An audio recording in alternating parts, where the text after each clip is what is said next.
Hello दोस्तों, मैं हूं जोरावर। एंड आज क्या है कि अपन स्पोकन इंग्लिश की दिशा में जो कि अपन कह सकते हैं कि एक महत्वपूर्ण टॉपिक है वो अपन डिस्कस करेंगे।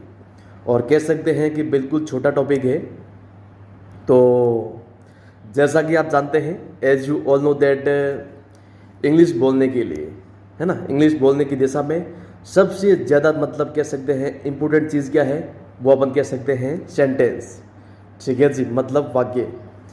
अब देखो, अगर अपन कह सकते हैं कि मतलब वाक्य अगर बोलना आसान हो जाए तो इंग्लिश बोलना भी आसान हो सकता है, डेफिनेटली।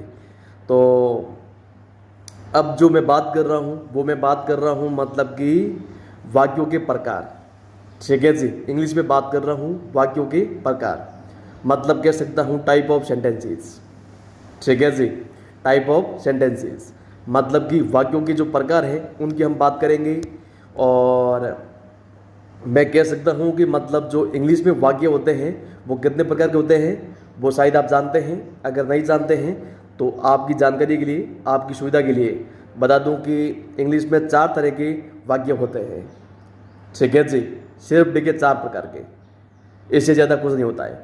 और अगर इनके डी के नाम की बात करें, इनके टाइप के डी के नाम की बात करें तो अपन कह सकते हैं कि जो सबसे पहला होता है वो अपन कह सकते हैं कि उसे इंग्लिश में बोलते हैं कि असर्टिव सेंटेंस।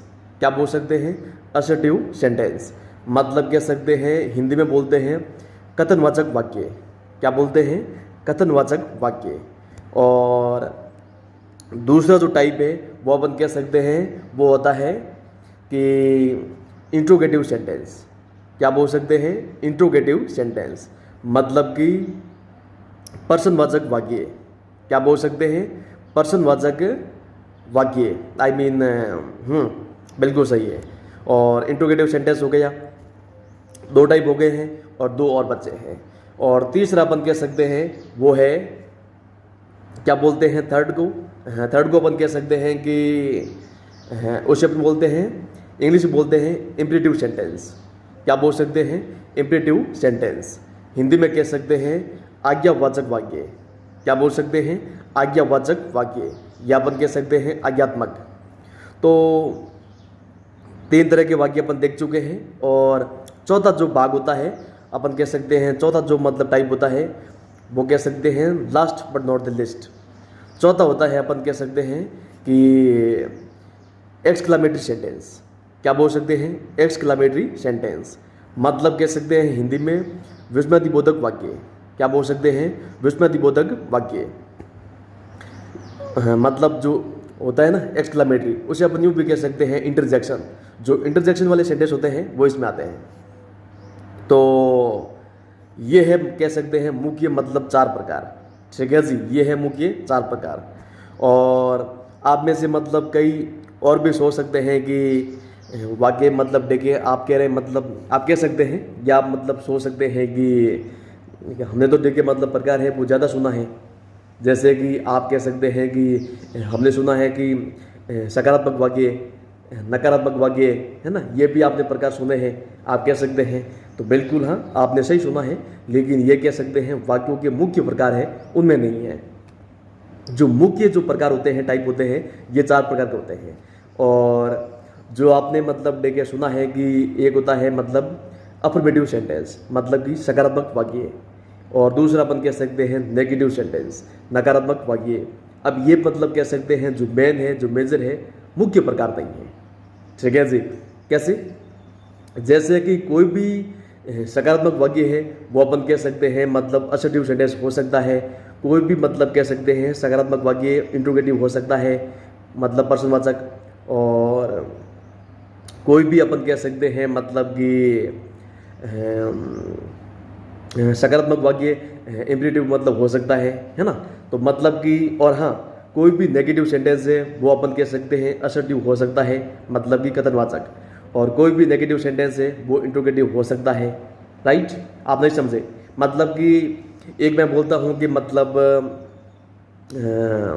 कौन आया, क्या बोल सकता हूँ? कौन आया, मतलब कि हु केम, कौन आया।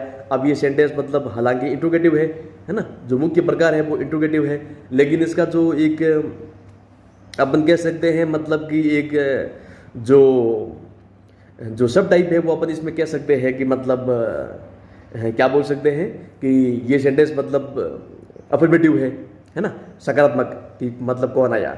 और अगर इसे अपन कह सकते हैं कि कौन नहीं आया, मतलब कौन नहीं आया, मतलब कि who didn't come, who didn't come, मतलब कौन नहीं आया।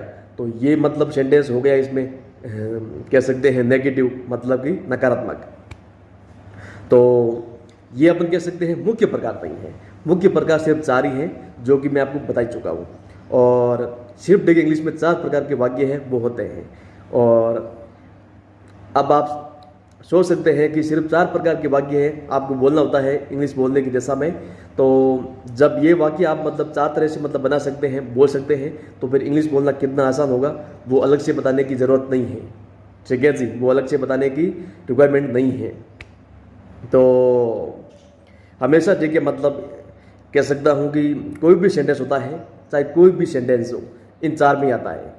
ठीक है जी, कथनवाचक वाक्य, असर्टिव सेंटेंस, और एक मैंने बोला था मतलब कि इंट्रोगेटिव सेंटेंस, प्रश्नवाचक वाक्य, एक बोला था इंपेरेटिव सेंटेंस, आज्ञावाचक वाक्य, और लास्ट था एक्सक्लामेटरी सेंटेंस, मतलब कि विस्मयदिबोधक वाक्य।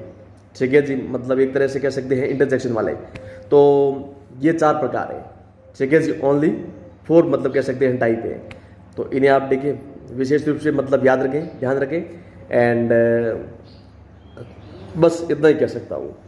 तो अब इनकी जो मतलब कह सकता हूँ डिटेल्स में चर्चा है अपन किसी और वीडियो में करेंगे 1 बाई 1। ठीक है जी, एक एक करके, मतलब कि असर्टिव सेंटेंस है वो कैसे होते हैं, उनके एग्जाम्पल्स है, जो अपन कह सकते हैं उदाहरण है, वो अपन देखेंगे। बहुत सारे उदाहरण हैं और सब कुछ देखेंगे।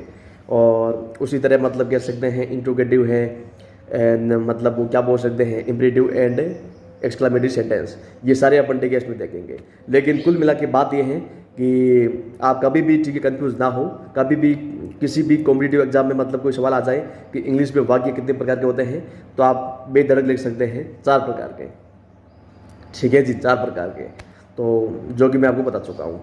अब देखिए मैं इस चीज़ को बार बार देखिए रिपीट नहीं करूँगा। तो ऐसे ही मतलब कह सकता हूँ कि वीडियोस पाने के लिए आप चैनल को कीजिए सब्सक्राइब, एंड बेल आइकन दे रखा है उसको भी आप कीजिए हिट। एंड और क्या बोलूँ, और सब बढ़िया है। ठीक है जी, सो थैंक यू एंड फिर मिलेंगे।